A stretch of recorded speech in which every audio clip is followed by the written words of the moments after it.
Hi అండి, అందరూ ఎలా ఉన్నారు? బాగున్నారా? నేను కూడా చాలా బాగున్నాను. ఈరోజు వచ్చేసి ఇంకో మంచి వీడియోతో మీ ముందుకైతే వచ్చేసానమాట. ఇంతకు ముందు 20K శాలరీతో 2 ఇయర్స్లో 5 lakhs ఎలా సేవ్ చేయాలనేది నేను వీడియో క్లారిటీగా చేసి పెట్టానమాట. సో ఆ వీడియో కింద నాకైతే కొన్ని కామెంట్స్ వచ్చాయండి. మైండ్ బ్లాక్ అయిపోయింది. నేనైతే మిమ్మల్ని మిస్లీడ్ చేస్తున్నానంట. 50% వేస్తే ఎవరి వల్ల అవ్వదు, మీరు పీపుల్స్ని మిస్లీడ్ చేస్తున్నారని కామెంట్ అయితే పెట్టారండి. ఫస్ట్ నేను వీడియో క్లారిటీగా చెప్పాను. అందులోనే 20K శాలరీతో వాళ్ళు పెట్టిన మెసేజ్ ఏంటంటే 2 ఇయర్స్లో ఎలా సేవ్ చేయొచ్చు అని వాళ్ళు అడిగారు కాబట్టి నేను ఆ విధంగా వేసి చెప్పాను. సో నేనే చెప్పాను కదా, ఆ వీడియోలోనే నేను చెప్పాను క్లారిటీగా, ఇది సాధ్యం కాకపోవచ్చు, కాకపోతే మీరు అడిగిన దానికి నేను వీడియో అయితే చేసి పెట్టాను అని చెప్పి క్లారిటీగా ఎక్స్ప్లెయిన్ చేశాను. సో అది ఎవరు చూడకుండా ఓన్లీ కామెంట్ ఉంది కదా పెట్టేస్తాం ఏముంది అన్నట్టుగా కామెంట్ పెట్టేసి వెళ్ళిపోతున్నారు.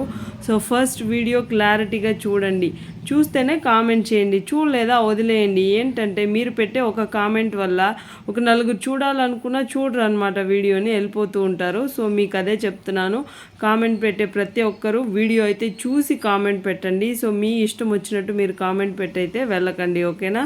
సో అదే నేను మీకు చెప్పదలుచుకున్నాను. సో చాలా వరకు కామెంట్స్ వీడియో చూడకుండానే పెట్టేస్తున్నారు.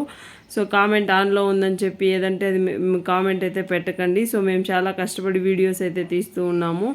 సో మీరు ఇలా పెట్టడం వల్ల మాకు కొద్ది డిస్కరేజ్ అవుతుందన్నమాట. సో ఏంటి వీళ్ళు మిస్లీడ్ చేయడం ఏంటి అని చెప్పి మేము కూడా ఫీల్ అవుతూ ఉంటాం అనమాట. సో మీరు ఫస్ట్ ఆఫ్ ఆల్ వీడియో క్లారిటీగా చూడండి. నేను యూస్ఫుల్ అయ్యే వీడియోసే చేస్తున్నాను. సో నాకు తెలియకపోయినా తెలుసుకొని కూడా కొన్ని విషయాలు షేర్ చేసుకుంటున్నాను. సో మీరైతే వీడియోని ఎండ్ వరకు చూడండి, ఓకేనా? సో వీడియోలోకి అయితే వెళ్ళిపోదాం. సో అతనే మళ్ళీ కామెంట్ పెట్టాడనమాట. సో నేను మీ కామెంట్ కూడా ఇక్కడ యాడ్ చేస్తాను, చూడండి. 20K శాలరీతో 50% కష్టం అండి. సో 30% మీరైతే చేసి పెట్టండి అన్నారు. సో 70% అంటే 14,000 అయితే ఎక్స్పెన్సెస్కి పెట్టేశాను. 30% వచ్చి సేవింగ్స్కి అయితే పెట్టానమాట. సో నేనైతే ఎస్ఐపిలో 6,000 ఇన్వెస్ట్మెంట్ చేస్తే 12% అయితే ఇంట్రెస్ట్ ఎక్కువ రేట్ ఉండదు, దాని మీదనే సేవింగ్స్ మనకు మంచిగా యూజ్ అవుతాయని చెప్తున్నాను. సో ఇంట్రెస్ట్ వచ్చి 12% ఉంది కాబట్టి మీరు టైం పీరియడ్ 6 years పెట్టుకున్నారనుకోండి. సో మొత్తం అమౌంట్ అయితే 4,32,000 అయితే వస్తుందన్నమాట. మొత్తం మీరు ఇన్వెస్ట్మెంట్ పెట్టిన అమౌంట్ 4,32,000 రూపీస్ అయితే మీకు వస్తుంది. ఎస్టిమేటెడ్ రిటర్న్ వచ్చేసి 2,25,042 రూపీస్ అయితే వస్తుందన్నమాట. సో ఇలా చూసుకోండి, మొత్తం కలిపితే మీకు 6 yearsకి 6,34,542 రూపీస్ అయితే మీకు వచ్చేస్తుంది.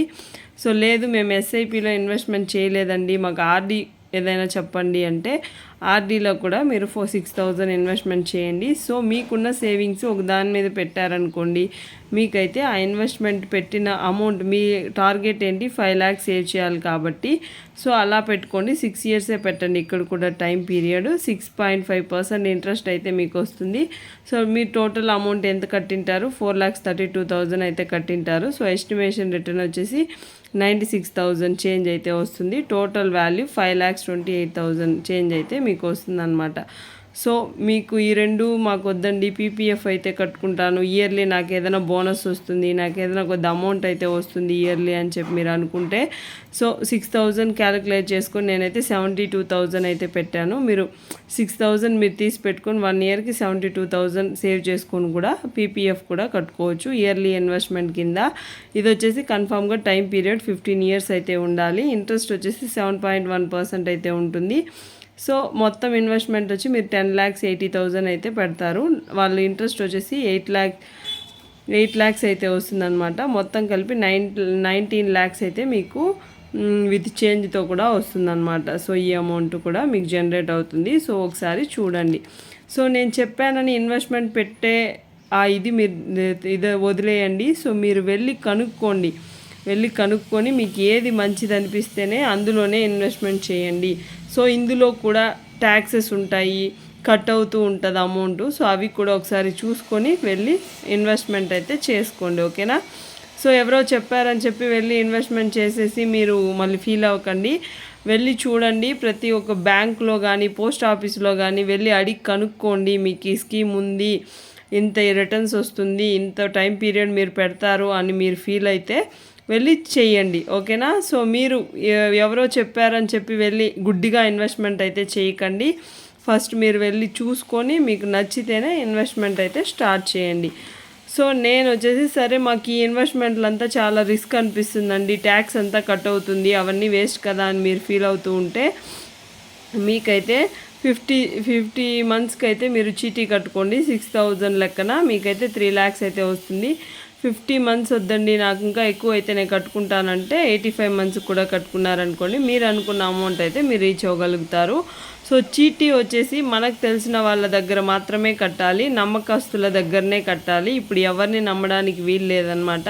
సో సొంత మనుషులే మనల్ని డబ్బులు చూసి మోసం చేసేసి వెళ్ళిపోతూ ఉంటారు. అలా కాకుండా మీకు అంటే మీ శ్రేయాభిలాషులు, మీకు నచ్చిన వాళ్ళు, మీకు కొన్ని ఏళ్ళుగా మీకు వాళ్ళ మీద నమ్మకం ఉంది అనుకుంటేనే మీరైతే చీటీ కూడా కట్టడం స్టార్ట్ చేయండి, ఓకేనా.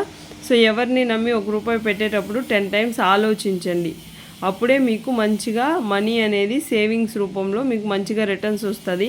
సో మీరు సేవ్ చేసిన అమౌంట్ని తీసుకెళ్ళి ఎవరికంటే ఎవరికి ఇచ్చేసారనుకోండి, వాళ్ళు మనీ తీసుకొని వెళ్ళిపోతే మళ్ళీ మీరే ఫీల్ అవుతారు. కాబట్టి సో అది కూడా మీకు నమ్మకంగా ఉన్న వాళ్ళు మీకు తిరిగి 5 lakhs ఇది లేకపోయినా ఇచ్చేంత క్యాపబుల్ ఉంది వాళ్ళకి అన్న వాళ్ళ దగ్గర మాత్రమే మీరు చీటీ అయితే కట్టండి, ఓకేనా.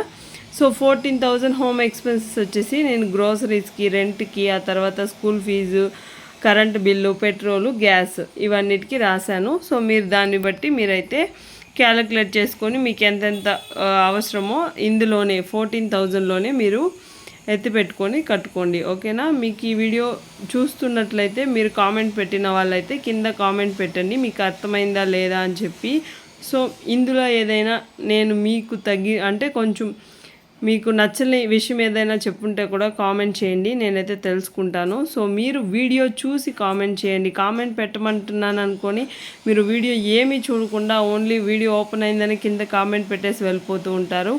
అలా అయితే చేయకండి. సో నేనంతా ఎక్స్ప్లెయిన్ చేశానని అనుకుంటున్నాను అనమాట. సో మీకు ఈ వీడియో నచ్చితే లైక్ చేసి వెళ్ళండి. Take care, bye.